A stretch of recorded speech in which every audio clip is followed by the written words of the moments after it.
and greetings to all those who are joining us live and tuning into the Critics Show. This is a podcast where we dissect and discuss the most pressing topics in business, and I'm your host for this journey and this conversation with our panel. First thing I'd like to do is I want to orient you to a little bit of how we do this. On the right-hand side of your screen, you might see a comment panel. It's usually on the right-hand side. First thing I'd like you to do is tell me, are you listening to this in the replay? So if you are, type in pound replay, or if you're listening to us live, type in pound live. It helps us understand who is listening and when they're listening, so we know how to respond to those comments. Both sets of people are incredibly valuable to us because it helps guide the conversation for today and also for future topics. So I want to start out first with a question, and that is, have you ever wondered what it barricades your path to being a top tier leader? I'll tell you, it has been a question that has spent some time thinking about. How do I get to be a better leader? And there's so many dimensions of leadership that I've had to learn over the course of the way, and it's still a journey that I'm on a path to, and I continue to learn. So because I always like to get the audience engaged, I want to ask one more question. I'd like you all to type into the comments, and you can give me a simple yes or a no. Have you ever wished that you knew the path to become a more effective leader?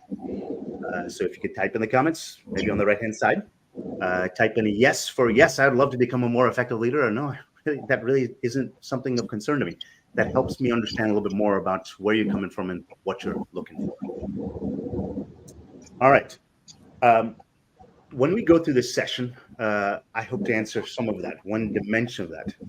My name is Vinay Raman. I've got 27 years in artificial intelligence, machine learning, mathematics, computer science, a bunch of propeller head degrees, and I'm a CEO of Karma, the host of this show.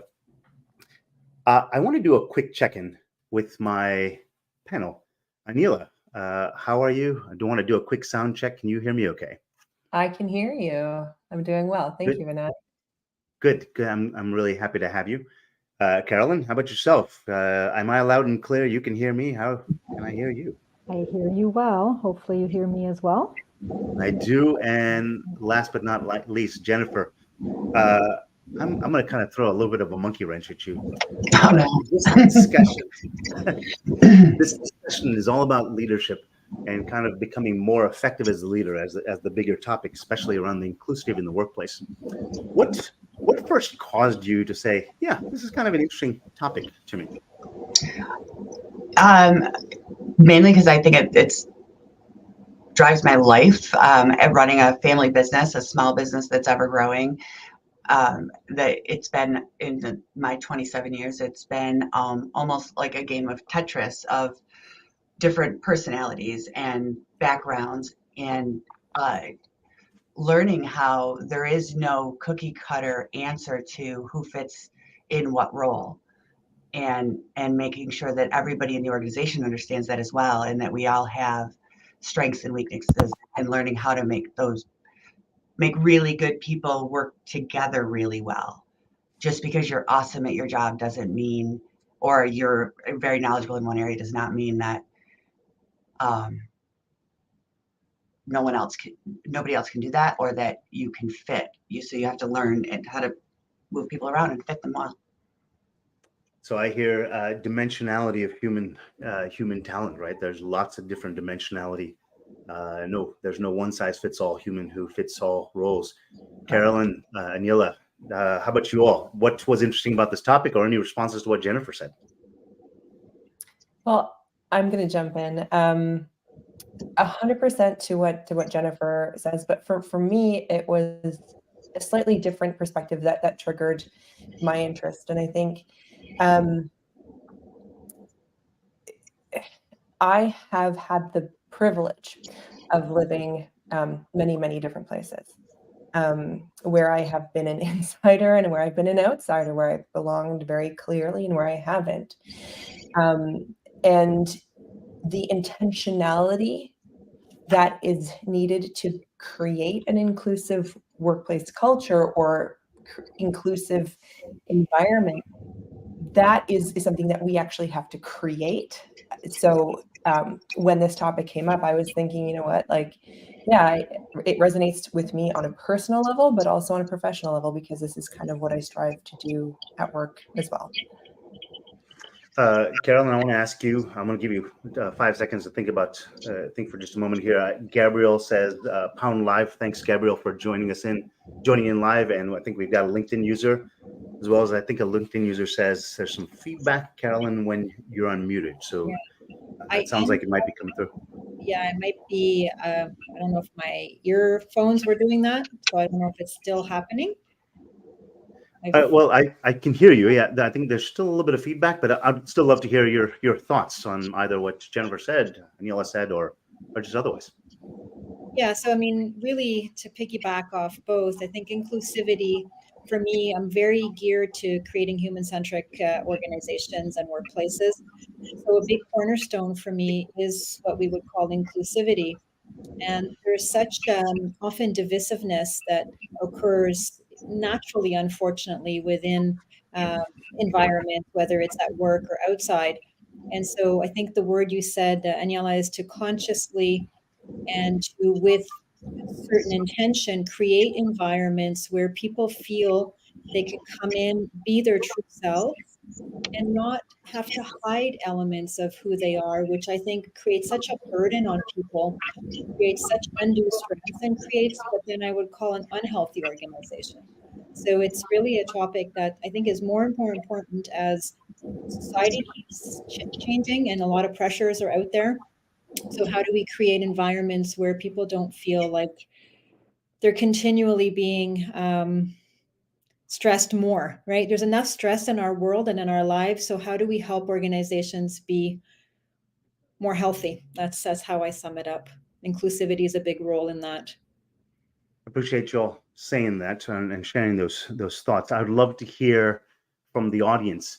When you first heard this topic and you decided to click that join button, what was it that went through your mind that said, yeah, this is worth my time to listen? What was sort of the feeling, that emotion, or maybe even that challenge that you've had in the past?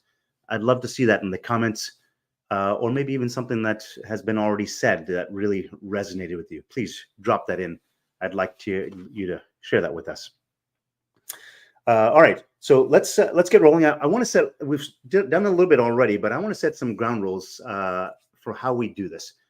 This is an interactive dialogue. I think I've got some really smart people on the panel here with me, and we've probably got some really, really good insights that are going to be coming out here in the next number of minutes.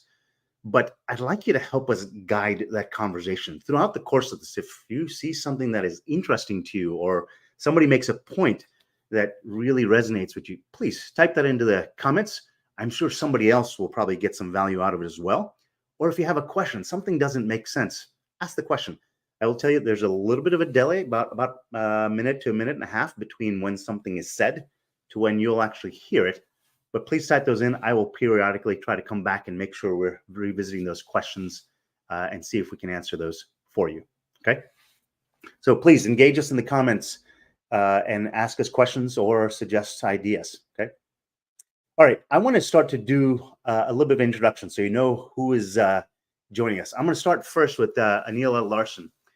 Aniela is passionate about helping teams, individuals, and organizations adopt new ways of working that enable increased responsiveness to change in a more sustainable, human-centric way without sacrificing the key business outcomes. She's gained a lot of experience working on complex initiatives across organizations. She's got an agnostic framework that allows those she works with to co-create solutions that will ensure lasting results for their specific context. She holds 2 master's degrees in business and organizational change and is committed to lifelong learning around things at the intersection of culture, systems, and operations. Proud mother of 2 boys, she spends her free time in the great outdoors around Vancouver, where she lives. Aniela, did I get that about right? Is there anything that I missed? Yeah, you know, it said 5 to 7 lines, and I think I gave you 9. You got it all. Well, I think there was a lot to say about you. I think we hopefully gave everyone a little bit of a snapshot of who you are and what you're all about. Thank you. Yeah. Karen Sam, Carolyn Sam is the co-founder of The Pillars, a Montreal-based consulting firm which specializes in organizational effectiveness, specifically in organizational culture and transformation, organizational learning, and the development of leadership and team development. She's very passionate about helping leaders develop organizations that know how to thrive through and create change-enabled cultures for ongoing success. She's developing and supporting cultures that thrive and embrace change at the core of her, as the core of her passion. Lifelong learner as well, also teaches part-time in the Faculty of Applied Human Sciences at Concordia University since about 2002. Carolyn, anything I left out? I mean, it's a good number of things that you do for helping organizations change for the better as well. Did I say that all right? You did. Thank you so much for a very lovely introduction. Yeah, well, I'm very excited to have you here. Again, last but not least, Jennifer Savastino. Jennifer is the CEO of Gannon Pest Control and a mom of 3 young men, Colin, Daniel, and Joshua. She's owned Gannon Pest Control with her stepfather since 1997 as the chief operating officer. She grew it from a small business run out of her parents' home to a multi-million-dollar company with 23 employees. She referred to a little earlier. There's a growth process, and every time it continues to change. She served on the board of Syracuse Challenger Baseball for many years. Her son Daniel has played in the league for over 18 years, actively involved in the league as well as fundraising to complete Carrier Park. Let's see. She's a member of the Syracuse Chapter of Women Presidents Organization. As a parent, business owner, and Central New York native, she's always committed to her energy and improving her community and empowering those around her to do the same. Jennifer, we've talked before. You have got a long history and track record of trying to always lift others. Can I accurately reflect that as well? I think you get most of it. Yes, pretty good. Well, good. I want to kind of go to the comments for a quick second. We had a bunch of people who've chimed in and said things, right? So we've got Ebby saying live. She wants to be a great leader, of course. LinkedIn user says HR needs to be elevated to the strategic partnership level. Speaking to the executive team about culture often takes data about the impact to the bottom line. It's all about the ROI of the culture. We've also put the bios of all of our panelists into the links in the comments as well. I'll start with you, Anila. You were kind of shaking your head as I was reading that particular comment out. I'm kind of curious, what was going through your mind as you heard that? So often, I go into organizations, and regardless of if it's HR or marketing or more of a support function, right? So not product, not necessarily sales. These functional areas tend to be seen as order takers, right? They don't get that even seat at the table. And so what I love about what Alicia had said here is that, yes, HR needs to be elevated to a strategic partnership level. All of these peripheral support functions need to be elevated to be strategic peers, to have a seat at that table, because culture impacts everybody, right? It's not, and it's, it's not just an HR thing. It's not just a C-suite thing. It's an everybody thing. So what I loved about that is yes to strategic partner and the ROI on culture. So that's yeah. I like what you're saying there, and I would love to hear from the other people. Thanks for sharing that comment. I think I agree with it 100% as well. I mean, people ultimately people are ultimately the ultimate profit center, right? All value comes from the people, and kind of thinking of them sort of as an afterthought, I think is kind of what you're saying, Anila, is kind of backwards. Yeah. Right? And there's like another tangent that we can go on, which I won't necessarily go too far down, but it's about, even inclusivity of functional areas, right? Are we inclusive on the people level, but are we inclusive on the functional skill set level too? So that's that next dimension there. Jennifer, Callan, I would love to hear if you've got any comments. I'd love to hear from the audience as well. Please type it into the comments if you got any comments. Yeah, so it's interesting because I ask myself, what's the cost of not paying attention to culture? So it's a conversation we often flip also with the C-suite, when they want to see, well, how does it impact the bottom line? It's not just that it's going to add to your bottom line. There's actual serious consequences to the organization as a whole. And some of it can be quantified in terms of retention rates, cost to rehire, onboarding, and whatnot. And some of the costs are not as easy to measure, reputational costs, right? People now with social media are very quick to take to outside sources to tell people about their experience. So when their experience isn't good, it's going to be known very quickly. And so that is not something that you can actually quantify. But when we have people telling us, well, we've had this position open for a year and we've had 2 applicants, or we don't have the right applicants, the question then becomes, okay, I get that we're in a market that's tight for talent right now, but all things considered, if people aren't jumping to come to your company, you'd have to ask yourself why. So there's inadvertent costs to not paying attention to culture. So I think we have to widen the conversation and not just about how it impacts the bottom line, but how it impacts many levels within the organization that will, yes, eventually impact bottom line, maybe not directly today, but will have a further consequence down the road. Jennifer, you run a company in an industry that it's hard to find good talent because it's a difficult market out there for a lot of different industries. Tell me how that plays into the way you think. Well, it's definitely changed over the last couple of years because you're right, the retention rates and cost of training and all of that are a huge piece of my balance sheet and my profit and loss statement. But Absolutely. As hiring gets more difficult and finding people gets more difficult, I actually ran into the situation of what will we accept, and what, is it more important to have a body, or is it more important to have someone to meet the culture of the company? And at the end of the day, and I won't say mistakes were not made, but the body is not as important as the person in the body. We have, if everybody can't, I guess, play nice in the sandbox is the way, or if you have someone that can't, it can ruin so many different levels. So, or it can hurt so many different levels of your organization. And we're very blue collar, especially our field staff is very blue collar, and it's so, and our C-suite is this, it's me. It's but again, it is a struggle, and I speak to many other business owners that we all have the same question regularly because of this concern with trying to find people. Is when you find somebody and they're trained, well, then they start having these little behaviors or habits that you might not love, or they might not fit well with you, but they're already trained, and they're already, you've already invested so much into them. So how much do you put up with? And we've all had to kind of learn that over the last, since 2020. Yeah. The analogy I make to people all the time is I'm a little bit of a car guy. If you've got your all 4 of your tires driving in 4 different directions, that car doesn't move very fast forward.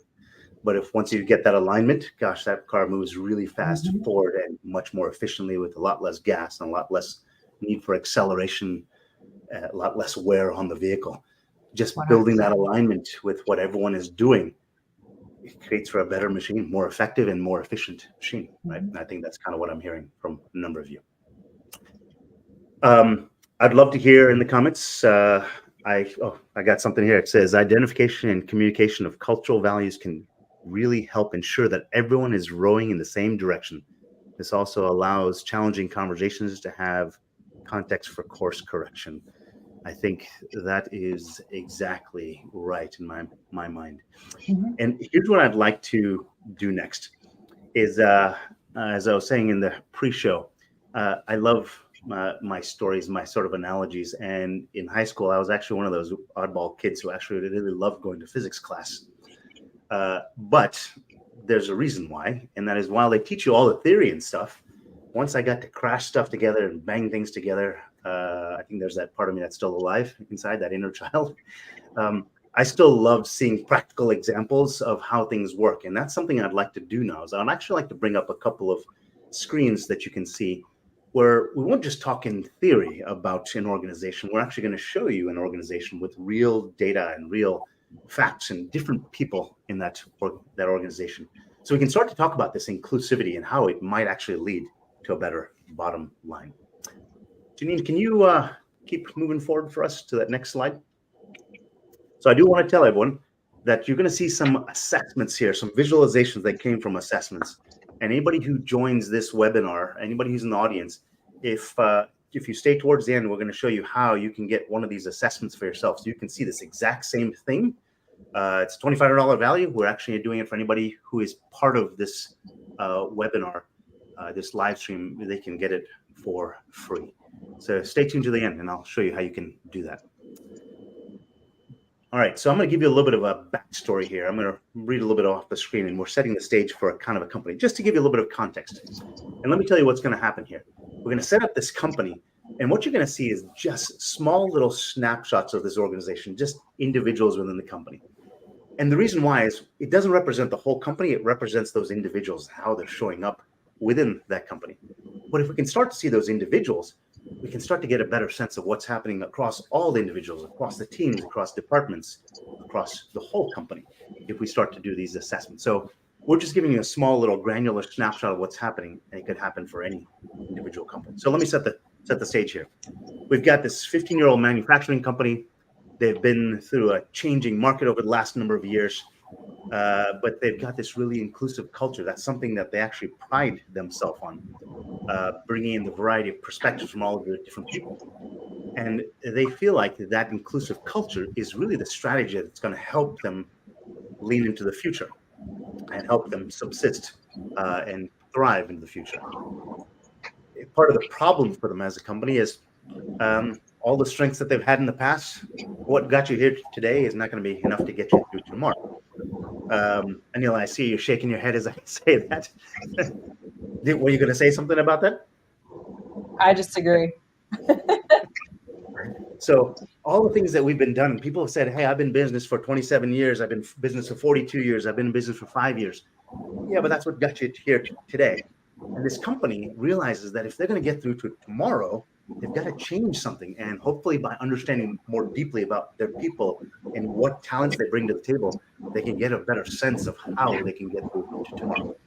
So they want to leverage the diversity in their ranks. They want to start understanding how to respond based on stiffening competition, how the market changes.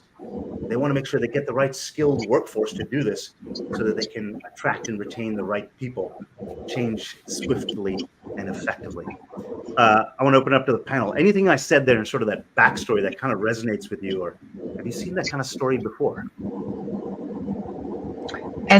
I'll go as a small business owner. It's again day to day. I've been doing this for 27 years, but nothing I did yesterday necessarily will mean I'll succeed tomorrow. Yeah. Every situation, especially when you're dealing with people, every situation is different. And you have to look at every single one. There's no handbook that can drive you through the next situation or successfully. So I got one more slide for you, and then I want to kind of start to show you some visuals where we'll get into a real conversation. One more, next slide for me, if you don't mind, Janine. So some of the challenges to address these key challenges: market adaptation, talent acquisition, retention, meeting industry needs, maintaining a competitive advantage. They want to rely on this inclusive. They want to lean further into this inclusive workplace. And that's what I'm hoping with this panel we can do is we can start to look at some of these individuals to start to identify how leadership can change the way they look at these people and start to say, oh, there's a pot of gold at the end of this rainbow, or there's something that we can uncover here to be able to get to that next stage. I'd like to show you the first way. I would like to show you a graph here. And if you can skip past this slide. I want to orient you to some of these graphs that you're going to see real quick. Right? The blue area represents the individual, and there's a dark gray kind of towards the center that shows the average. That average shows you kind of how the average person in that role is operating. The blue tells you how that individual is operating. You can see the blue is different than the gray. So this person where you can see that tech referring or that outside sales or inside sales capability that is out to the edge shows that that's where they have lots of strength. Where they're inside the gray, that dark gray is where it shows they don't have as much strength. So this person has clearly got some real talent in that one area. So as you look at some of these things, that's how I'd like you to interpret it. The more blue, the better. The less blue, some areas for more improvement. Can we go to that next slide? And let's see if we can zoom in a little bit here and take a look at Pablo Estrada. We've changed the names, but this is based on data from a real company. So we've got somebody here, Pablo, who you can see there's a couple of areas where the average tech utilization is very high. In financial health and interdepartmental communication, market strength, the average is actually really high. Pablo is kind of doing less than average in most places. I want to stop because it feels like first thing someone was going to say is, we don't need Pablo in this company. Jennifer, I'll start with you first. When you see this, is that the right thought process, or is that what you would go through? No. There's a lot of areas that customer satisfaction, continuous innovation, those types of things, brand reputation, those three stand out to me immensely, that this person could be utilized in a way that is more, I guess, front of the house, forward thinking, dealing with customers, and even possibly looking at process innovation and how we do things, and if there are ways. I'll take someone that has that continuous innovation and customer satisfaction at high levels every day of the week. A lot of that other stuff can be taught. Things like good customer service, being able to think on your feet and change and be willing to go with the flow and make changes as things change, those can't be taught. So I do want to mention that this assessment here is just a couple of KPIs that have been gathered. That doesn't necessarily mean those are always KPIs. It's just the one that we're operating with, just as an example here. Mm-hmm. Anila, I saw some smiles. I'm curious what's going through your mind. Yeah, well, I also smile a lot, haven't I? Good. When I look at Pablo here, I think fantastic, consistent individual. So though they are, overall score is less than the average, off of this snapshot, in no way would I ever say Pablo is not on my team. Carolyn, the bottom line of sort of the title of this whole episode was this idea of sort of this inclusive culture leading to the bottom line. Is there a bridge that you can make there between what you're seeing here and there? Do you see that yourself? Yeah. Well, so for me, I ask myself, are we playing to people's strengths? Right. So, I mean, KPIs are interesting because they're one indicator, but then there's a lot behind how and why someone got to where they got. And that's where you have to dig a little bit into the culture around, is the person really able to contribute? Right. Is their leader or whoever they're working with giving space and allowing for certain innovation or problem solving? So I think that, I look at these numbers and I ask myself further questions. Because again, sometimes I think a little bit like what you were saying, Jennifer, like there's certain skills you want to see, others that are teachable. But then I also add the layer of, are we playing to people's strengths? And if you really want to be inclusive, you have to understand what people's strengths are and then not punish them necessarily for areas where they don't necessarily thrive. Now, of course, you can debate whether or not, what are you going to allow as underperformance? And how does that impact their overall performance in the organization? So I think anything you have as data requires more conversations. So what's getting in the way of someone not achieving? And that's where good leaders take ownership as well and ask themselves, what have I done or not done to help you thrive? So when you're looking at inclusive cultures, it's because you're now saying, I'm not just going to throw stones at this person. I'm going to understand what they need. Now, it doesn't mean that we agree to underperformance over and over and over again, but we need to be open to understanding that maybe this person's not thriving in whatever conditions they're operating in. So then as a leader, your job is to then change the conditions if you can. right? And that's the hard work of leadership, is digging into maybe what your role is in that person's performance. I appreciate that, and I want to make take a moment to say Alicia Speed has been giving us a number of comments here. Thank you, Alicia, for chiming in. I really do appreciate that, and I encourage others to tell us what they're hearing, what they're thinking, or what they've taken away already from what we've said. So I want to summarize or distill a little bit of what I've heard from the three of you already. Is that by looking at this graph, it's not conclusive, and I think a lot of people look at data as being conclusive. This is actually the opposite. It's actually starting to get you to start asking more questions. Hey, guys, it's time to drop into curiosity, to start saying, all right, so this individual Pablo seems, I think, Anila, you were the one who talked about this idea of consistent. This person consistently shows up, but the fact that they might not be going out to the edges might have everything to do with that they're a little more soft-spoken person. And everybody else in this organization is loud voices, kind of, boorish, loudmouth people. And Pablo's just kind of sitting quietly in the background, just sort of just block and tackle every day. Am I getting that right? Anil, I'll just start with you.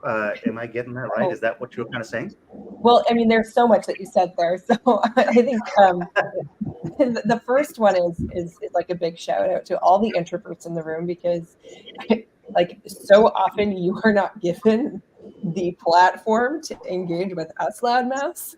We'll just take over. But yeah, potentially. I mean, potentially Pablo is a little bit more soft-spoken. Potentially Pablo's culture, his beliefs, his upbringing, where he comes from, that's how he shows up and how he chooses to operate. To what Caroline's point was about what is their leader doing, right? Is Pablo given that ownership? Is Pablo given that empowerment?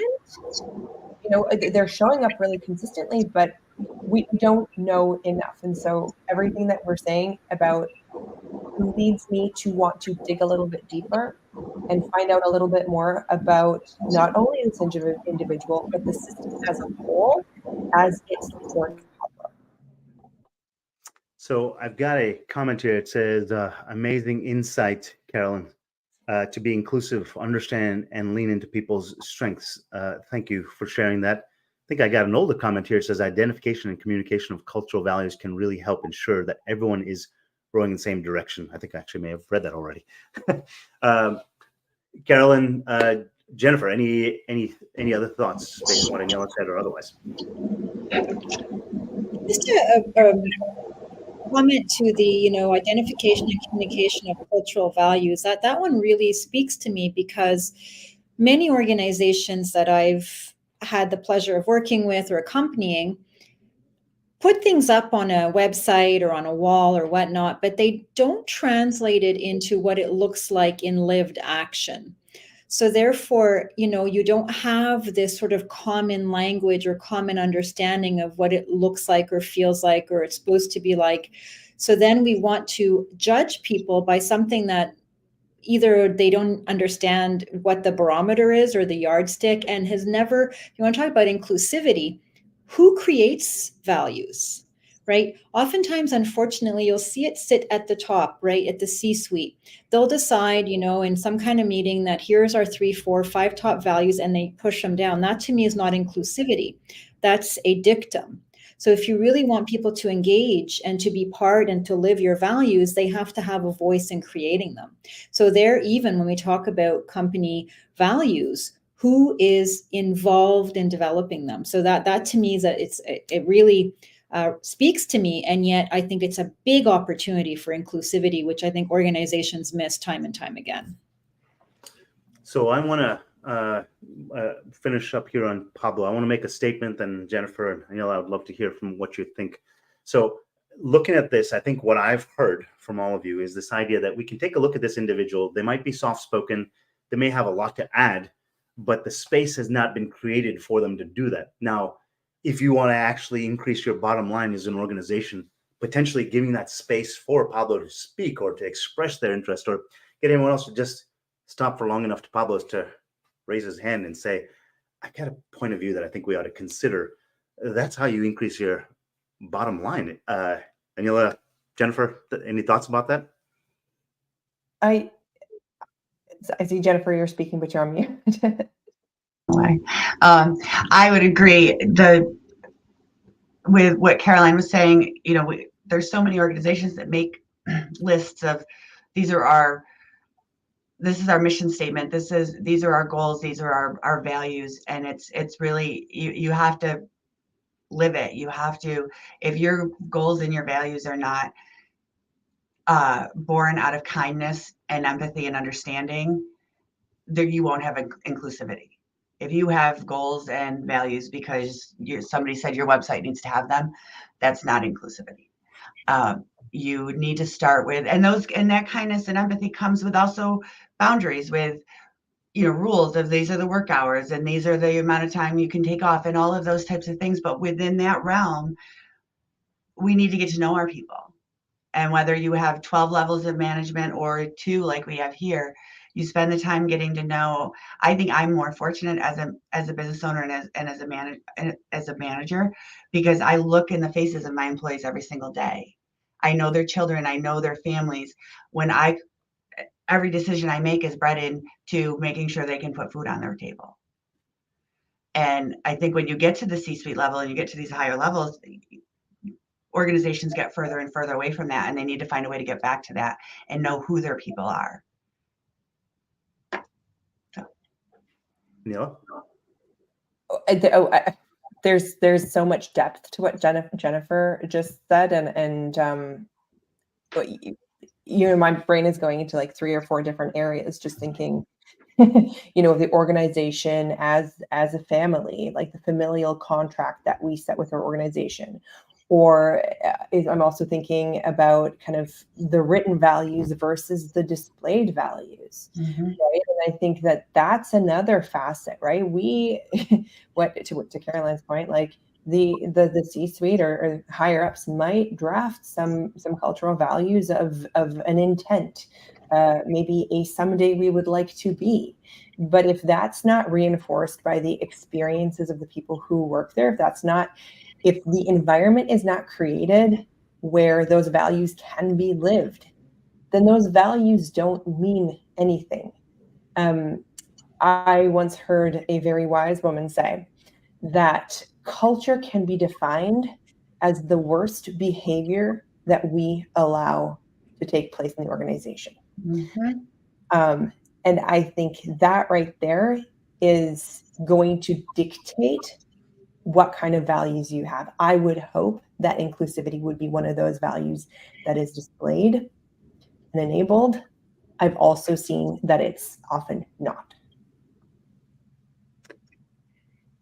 Yeah, I think there's a lot to unpack with the 3 of you all said.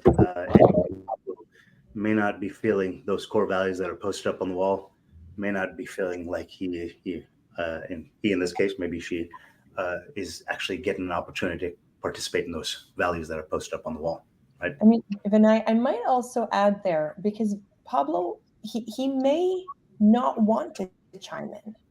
It is possible, right? That he might, to him, he's given the opportunity and he chooses not to.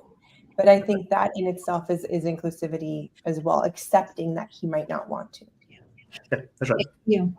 And if I could just add to that, something that's come up a lot with teams that I work with is the venue in which we give people. Not everyone wants to be included in a verbal manner. So how do you create space for people who prefer other styles, who may be more analytical, who want to give you written or anonymous feedback? And then we can have discussions about, of course, how does that relate to trust? If they want to give it anonymously, why do they not feel they can trust to give it? But again, I think that when we are looking at what inclusion looks like, we have to understand that it includes different styles of, behavioral styles, communication styles. Not everyone wants it the way you want it. So, and actually interesting, Aniela, we were having a conversation yesterday about how when you do retros in the agile world, we are asking people sometimes who don't have the need or desire to speak out loud, to give their feedback? Why are we not creating opportunities for them to give feedback in nonverbal ways, or in ways that, are not just what we prefer? So inclusivity means that it's not just about how you think something should happen. And if you don't ask people what it is they need and want, you might make well-intended assumptions, but very wrong ones about what allows people to thrive. And I think I'd like to move on to Ginny. I'd like to move on to another snapshot of somebody. I think what I heard from you all in doing all this is that we may think it's just a person who's quiet, sort of my initial place, but that's not necessarily right either, right? Actually, probably the only way to find out is just to have a conversation with Pablo, right? We got a different one here. I don't want to launch into this myself.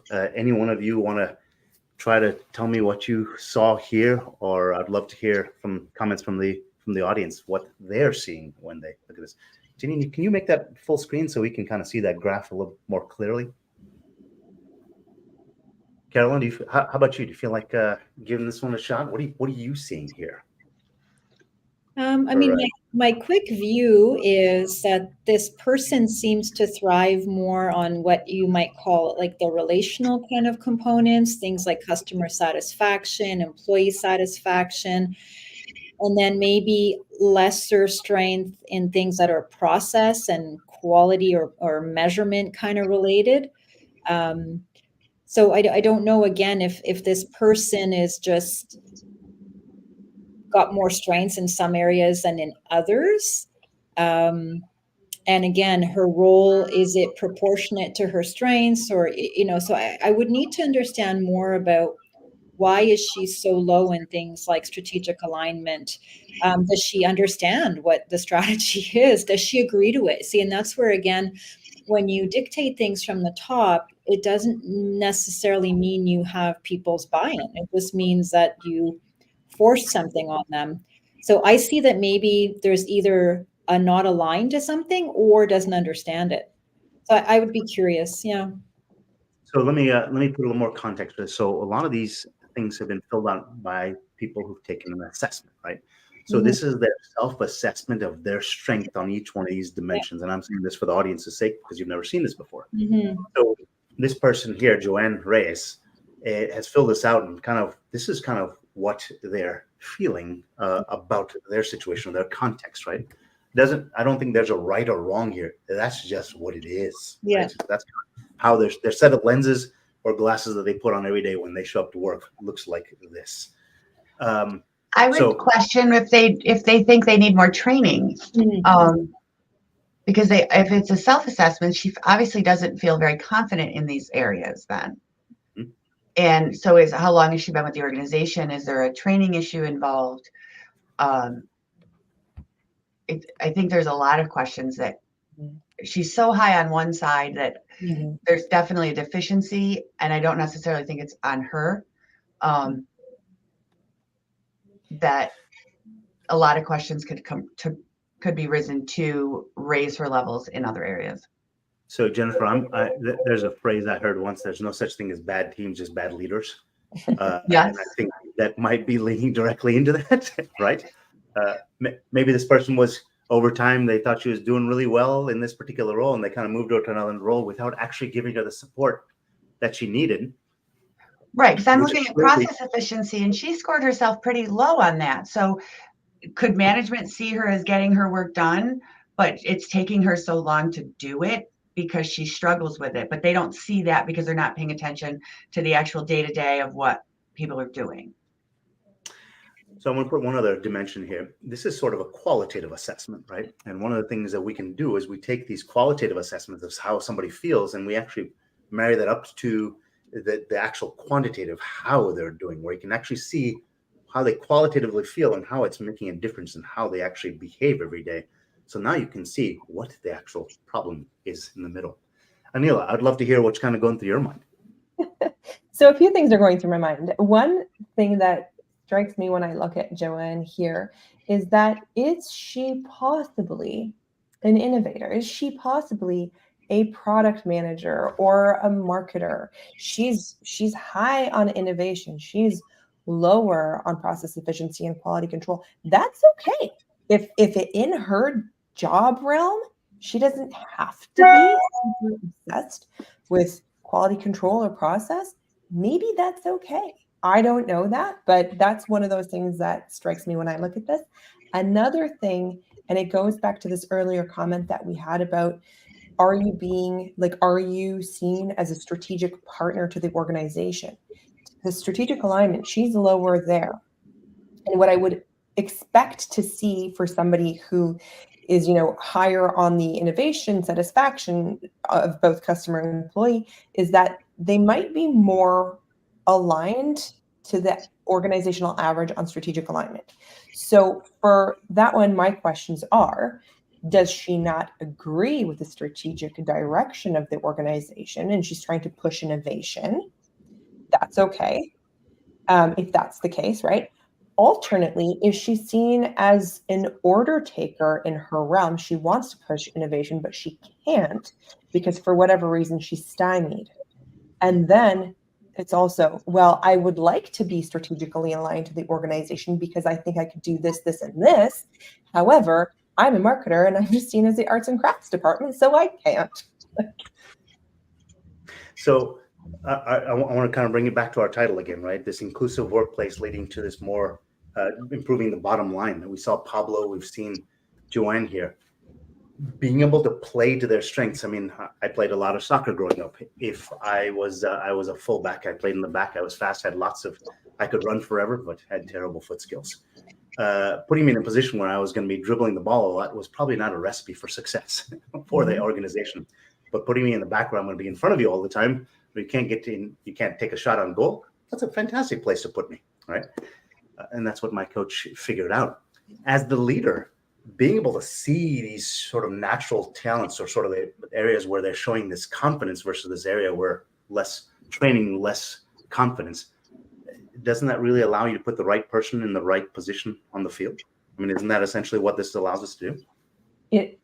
I love that. I think it allows us to have the dialogue that we need to find out.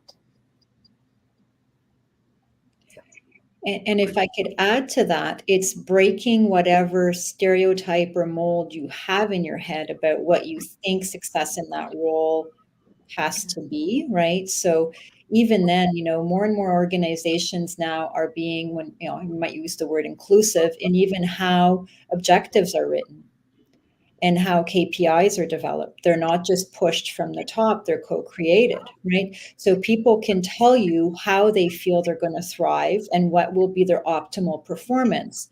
Now, some might argue, well, then, people might get away with doing less, but that's then not believing in people's capacity or thinking that people are trying to game the system. If you're coming in with that attitude as a leader, you will never give people opportunity, right? Because you're always going to think they're trying to take a shortcut or look for the back door. When if you believe in people's capacity and growth, most people come to work to do a good job. I don't think many people come to say, what can I screw up today? So if you include them in how do you optimize for their performance, let them co-create with you what those KPIs look like. So I see that as a big area of opportunity. Absolutely. I want to get us to a point where we can give a couple of summary points. I do want to show on screen, Ginny, can you show that screen where if somebody is interested in getting, so these are snapshots of individuals in an organization. We can do the same thing for anybody who's got an organization, has got multiple people, and wonders if they're actually truly seeing, I call it unlocking the superhero. If they really unlocked the superhero that exists within in the organization. Helps them sort of tear off that shirt so the Superman or the Superwoman cape or suit that's underneath kind of starts to finally shine. You need this kind of visualization so you can say, oh, there's a strength here that I haven't been tapping into, or I've been looking at them completely wrong. I've been trying to get Superman to go lift kryptonite. Well, that's probably not the right thing to do. That's not going to work very well. But if you want him to bench steel, it's fantastic. So if you want to scan that QR code, we will actually build an assessment like this where you can do it for your organization to see how strongly, if you've got 1 employee, you've got 50 employees, or however many you'd like to do, you can take the same assessment and start to see how each one of them show up and where their strengths are. So take a snapshot of that QR code, just do a screenshot so you can come back to it later, or just type in the comments assessment, and we'll get you a copy so that you can start to do that and understand the superheroes that lie in wait at your organization. All right, I want to bring it back to our panel here. We've talked about a number of different topics. We've talked about this bottom line thing here a couple of times. We've talked about this inclusivity. Carolyn, I'll start with you first. Connect the dots for me a little bit in the way in sort of our conversation or the way you've seen it in terms of this inclusivity, and how does that actually affect that or directly influence that bottom line in your mind? Well, I see a couple of things. So one, when we are inclusive and we allow greater voices to come to the table, you get a lot more innovation. So, we were talking about this manufacturing company that needs to not do things as they've always done them. And I always say the kiss of death is when people start saying we've always done it that way. It's comfortable, but yet it's very dangerous, and especially in an ever evolving market. So when you are inclusive, that means you don't just stay stuck to one way of thinking or doing. And you create forums where people can come, and decision isn't exclusive to, any title per se. So when you start to really diverge and get a lot of thoughts in the funnel, chances are you're going to come up with dynamic and amazing kinds of opportunities, which will hit your bottom line. But when you stay stuck with only 2-3 people because they have some kind of title to be the ones to develop or do R&D or whatever, I think you really are limited, and eventually you're going to see it's going to hit the bottom line quicker than you might see if you were to open it up and say, doesn't matter who it comes from, we're looking for the best idea. And we're willing to test it, because a lot of companies also are so afraid of trying things that they limit themselves, and eventually it does impact your ROI. You got to try. The best expression I heard from many of our clients is fail fast. You got to try quick and you got to fail fast. And if it didn't work, that's okay. You got to pick up and move to the next thing. So that's I think one thing. yeah. I'm sorry? No, I was saying that for me is a big thing. The innovation and how quickly you can tap into what everyone has as thought rather than just keeping it limited. Anila. Fail fast and learn. Fail fast Yes. and that's the one. Yeah, absolutely. There's that psychological safety to be allowed to try something and it not go well, right? That's critical. But piggybacking off of what you said, Caroline, about that innovation.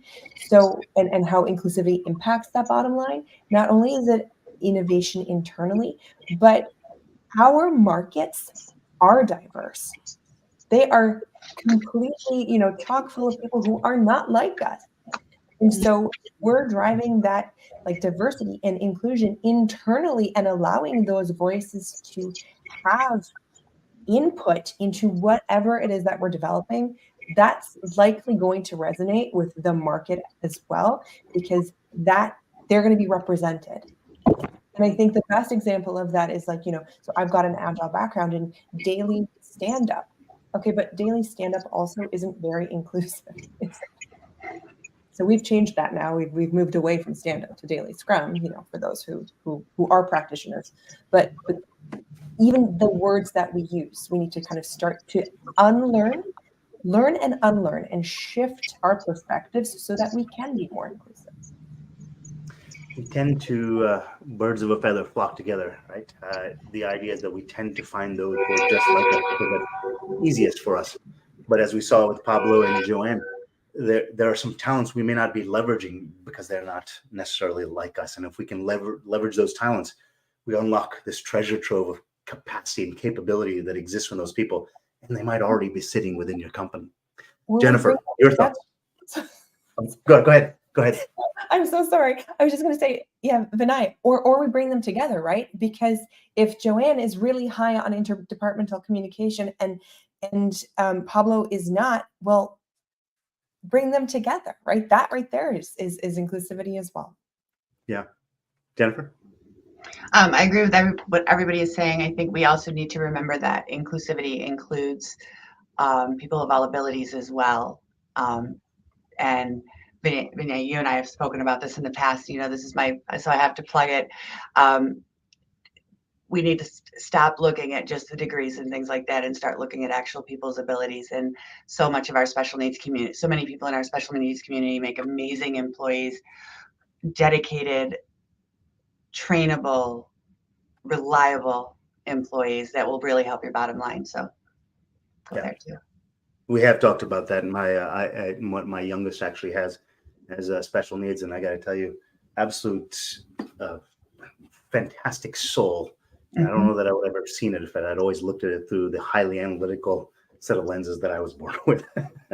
We have a man who works in our warehouse, and he's been with us for 11 years, and he is on the spectrum. And I'm telling you, if you want an organized warehouse, hire somebody with autism. They will make sure everything goes where it needs to be, and do such a great job with it. So there are so many tasks in our organization that sometimes, especially when we're looking at these KPIs because there are tasks out there that some of our more educated individuals are like, well, they don't want to be bothered with it. And I don't want to sound horrible by saying that, but let's look where we can fill those holes in our organization so that certain people can shine, and we can allow them and not drag them down with some of the more clerical tasks that can be done by other people within our community. Absolutely. Gosh, I always find these podcasts go really, really fast. We get into them and all of a sudden an hour has elapsed. I want to say a couple of thank yous to everyone. And I do want to put on screen, Jeannie. Oh, you already put that up on screen. You can leave that up on screen after we're finished here. If anyone wants to see snapshots of their organization and their people in their organization as well, please take a snapshot of that. Go to that QR code. It'll take you to an assessment that you can use for your organization and do the exact same thing and find those superhero talents as well. We had so many people who put things into the comments. Thank you for taking the time to do that, paying attention to us, listen to us, and engaging in the conversation. That was very kind of you. Thank you for taking the time to do that.